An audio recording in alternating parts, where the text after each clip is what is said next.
PSR 24 news Maharashtra मध्ये आपलं स्वागत आहे। राठोडा गावाच्या बद्दल विकासाबद्दल माहिती घेणार आहे। तिथनं झालं तर तांड्याबद्दल थोडं माहिती घेणार आहेत। आपल्या बरोबर वाल्मिक भाऊ चव्हाण म्हणून आहेत। ते एक सुशिक्षित आहेत।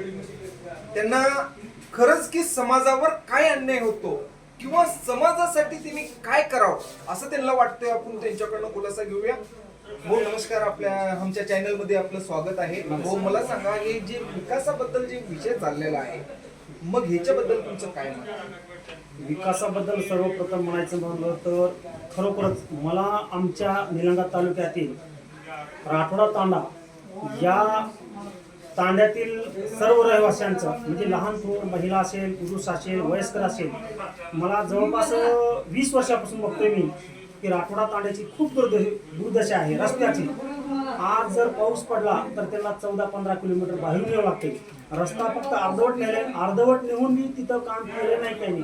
खूप म्हणजे खूप अडचणी येतात। आता डिलिव्हरीचे पेशंट असेल किंवा एखादी वयस्कर दवाखाना आज निलंगा ते राठोडा जवळपास 4-5 किलोमीटर अंतर आहे। जर लवकर आलं तर इलाज नाही।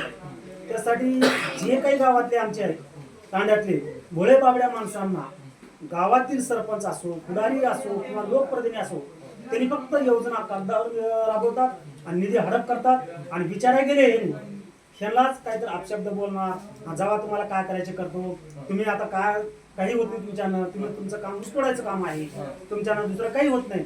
की यांच्या गोरगरिबांचं, यांच्या स्वभावाचं, यांच्या राहण्याचं, यांचा सगळं फायदा गावातील लोकप्रतिनिधी असो, सरपंच असो, कुणी असो, पुढारी तिला विधीन जिल्हा परिषद मेंबर असो, पंचायत समिती मेंबर असो, फक्त मतदानासाठी याला आम्हीच दाखवतात। मतदान झालं आणि काय योजना आणल्या त्यांच्याकडे सगळ्यात जास्त निधी गावातील सरपंच असो, लोकप्रतिनिधी असो, त्यांच्या मेंबर असो, तिने निधी हडप करण्यात। त्यांना फक्त नाव दाखवल्या, काम काही करणार नाही, शासनाचा निधी आले ह्याला काही माहित नाही। त्यांच्या भोळ्या बाबड्या स्वभावाचा तुम्ही गैरफायदा दिला आणि त्यांचं गावातले विकास केलं, तांड्यातले विकास केलं।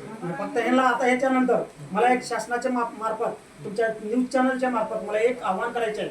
येणाऱ्या स्थानिक स्वराज्य संस्थांच्या निवडणुकीच्या अगोदर आमच्या राठोडा तांड्याचा रस्ता हे कंप्लीट व्हायला पाहिजे। जे काही पाण्याची टाकी बांधले त्या टाकीमध्ये पाणी आणि हर घर जल, जे शासनाने योजना राबवली हर घर जल, ती योजना राबवी तरच आम्ही मतदान करणार, नाही मतदानाला बहिष्कार टाकणार। मी एक भारतीय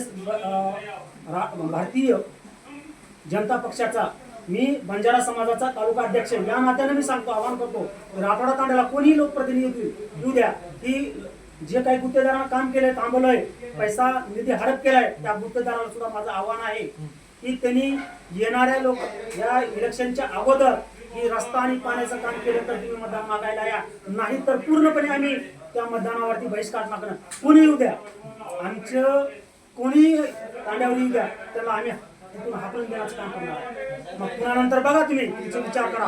म्हणून तुम्हाला माझं आव्हान आहे या न्यूज चॅनलच्या तुमच्या मार्फत, आणि सगळ्यांनी आम्ही आवाज उठवणार आहे।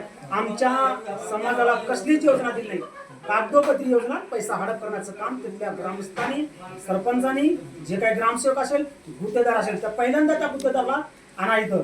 त्यानं अर्धवट काम केले, ज्याने जे पैसे हडप केले त्या गुत्तेदाराला आणावं आणि सगळं जे काही राहिलेलं काम पेंडिंग आहे ते काम करून द्यावं, तरच आम्ही मतदान करणार, नाही तर मतदान करणार नाही। मग मला सांगा, अशा गुत्तेदारावर काय कारवाई व्हावी? त्या गुत्तेदारावर खरोखरच या गोरगरिबाचं त्याला पाप लागलं पाहिजे। आज एवढे तिने ते आनंद व्याकुळ आहेत, 2-3 किलोमीटर उन्हाळ्यात पाणी आणतात। तुम्ही शासनाची निधी काय तुमच्या खिशात घालण्यासाठी घेतला? कशासाठी घेतला तुम्ही? एवढी निधी घेतला तुम्ही, तुम्हाला खरंच पाप लागलं पाहिजे। सगळ्या लेकरा बाळांचं, म्हाताऱ्या माणसांचं पाप लागायचं काम आहे। तुम्हाला जर तुमची ती भाषा जर कळत नसेल, तुम्हाला पापाची भाषा जर कळत नसेल, तर तुम्ही खरंच जगण्याचा अर्थ नाही।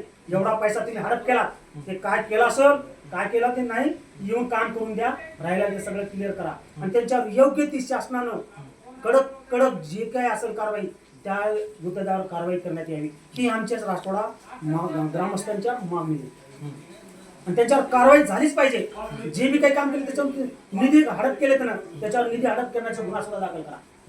मला सांगा, आपण महाराष्ट्राच्या मुख्यमंत्र्याला काय आव्हान करता? महाराष्ट्राचे मुख्यमंत्री हे लोक विकासाभिमुख आहेत। चांगले मुख्यमंत्री आपल्याला महाराष्ट्राला भेटलेले आहेत।